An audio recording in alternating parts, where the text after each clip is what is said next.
సంస్కృతి సాంప్రదాయాలకు పుట్టినిల్లైన మన భారతదేశంలో పుట్టడం మనందరి అదృష్టం.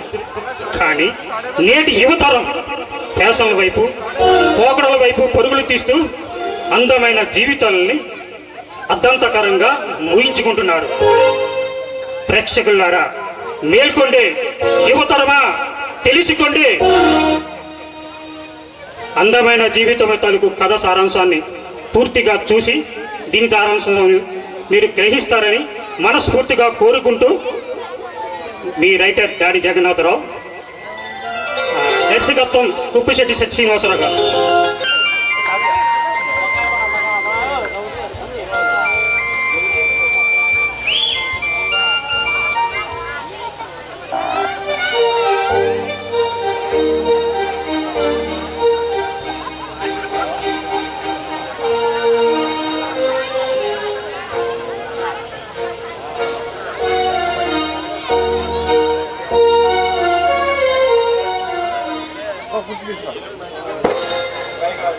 ఫోన్ చేస్తాను.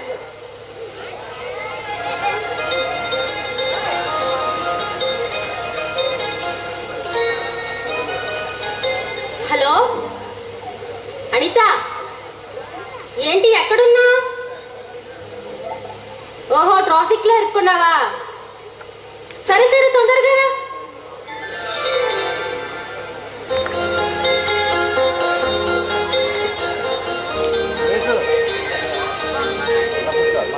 ఈరోజు నా నితకి నా మనసులో మాట చెప్పాలి. లేదు, ఇప్పుడే చెప్తే తన చదువు పాడైపోతుంది. తర్వాత చెప్తాను. అయినా నా మాట కాదందు, నా ప్రేమను తప్పకుండా అంగీకరిస్తుందిలే.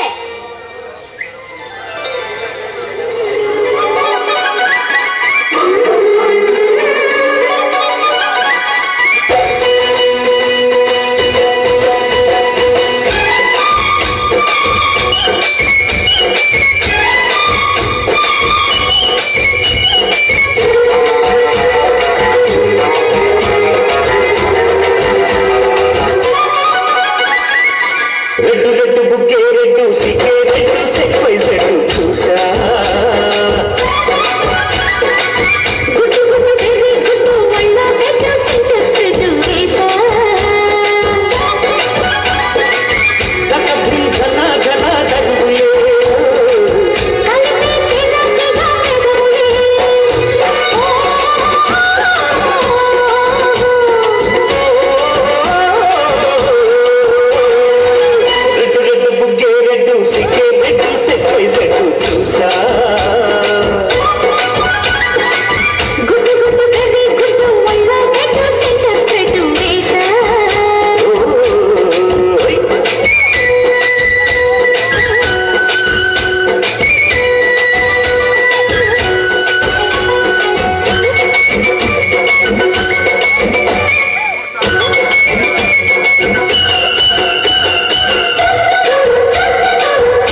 బావా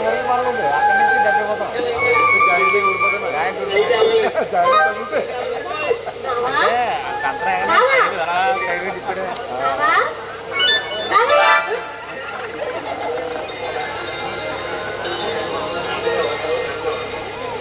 ఏంటి బావా కలుగుతుంటున్నావా? కల కాదు అనిత, ఇది అందమైన ఊహ. ఊహ ఊహలు ఎగరాలేదన్నా కళను సహకరించుకోవాలన్నా చాలా కష్టపడాల్సి వస్తుంది బావా.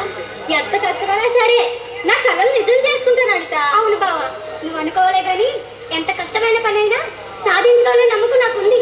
చాలా అనిత, నువ్వు ఒక్కదాను అనుకుంటే నేను ఏదైనా సాధిస్తాను. సరే గాని బావా, ఈ కళలు ఈ ఊహల గురించి తర్వాత. మా కాలేజీలో లాంగ్ టూర్ ప్లాన్ చేశారు. ఇది వెళ్ళనా? లాంగ్ టూరా? నువ్వు వెళ్ళడానికి వీల్లేదు అనిత. లేదావా, నిన్ను చూడకుండా అన్ని రోజులు ఎలా పండుగలు? ఎన్నో రోజులు కాదు బావా, ఓన్లీ 1 వీక్. అంటే ఒక వారమే. మా ఫ్రెండ్స్ తో వెళ్ళా ఆఖరి పిక్నిక్ బావా. అనిత, నీకు ఎన్నిసార్లు చెప్పాలి? నువ్వు వెళ్ళడానికి వీల్లేదు. అయినా ఆడపిల్లవి అంత దూరం ఎలా పంపిస్తాను? అలాంటివేంటి బావా?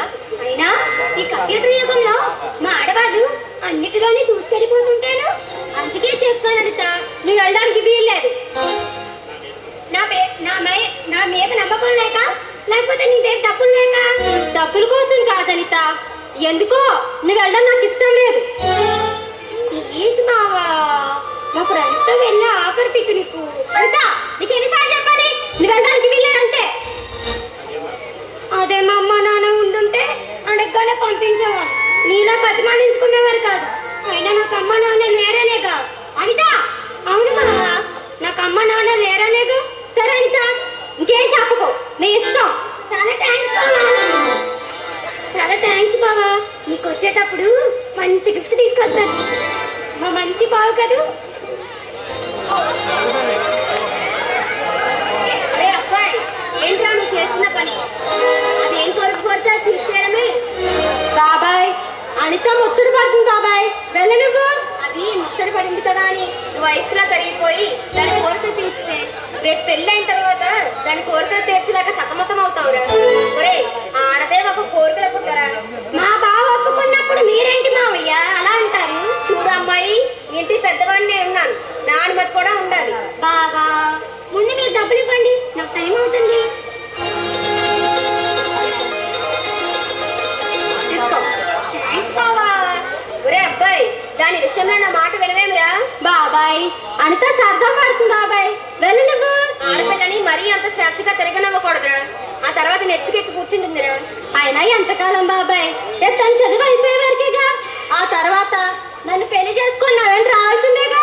బాగుంది అబ్బాయి, ఇప్పుడు దాని ఇష్టానికి వదిలేసావు, ఆ తర్వాత నిన్ను పెళ్లి చేసుకుంటుందని నమ్మకం ఏంట్రా? ఆ నమ్మకం నాకుంది బాబాయ్. నువ్వు తనని ఇష్టపడుతున్నావు సరే, నీ మనసులో మాట తను చెప్పావా?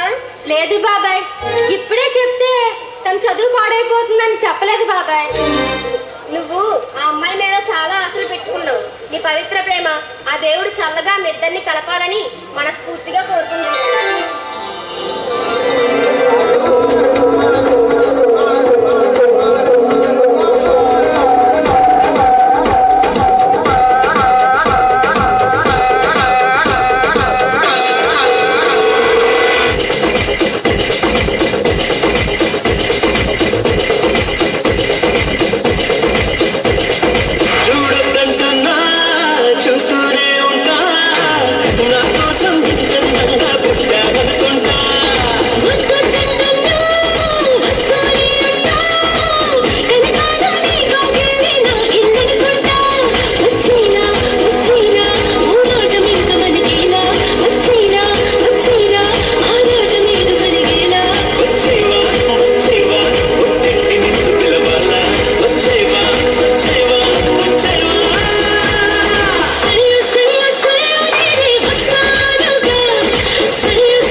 పైన తడబడుతుంటే